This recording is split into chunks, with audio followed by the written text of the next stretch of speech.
September 21st, Saint Matthew, Apostle and Martyr.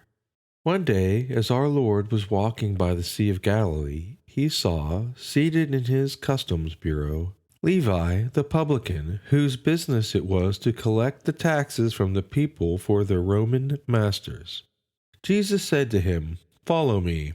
Leaving all behind, Matthew arose and did so, thereby giving us all an example of the way in which we should respond to grace. The humble Matthew, as he was thereafter called, tells us himself in his gospel that he was Levi, one of those publicans abhorred by the Jews as enemy of their country, outcasts and notorious sinners, who enriched themselves by extortion and fraud. No Pharisee would sit with one at a table. Our Lord alone had compassion for them. St. Matthew prepared a great feast, to which he invited Jesus and his disciples with a number of these publicans, who thereupon began to listen to him with attention and joy. It was there, in answer to the murmurs of the Pharisees, saying that this pretend prophet ate with publicans and sinners, that Jesus said, "They that are in good health have no need of a physician.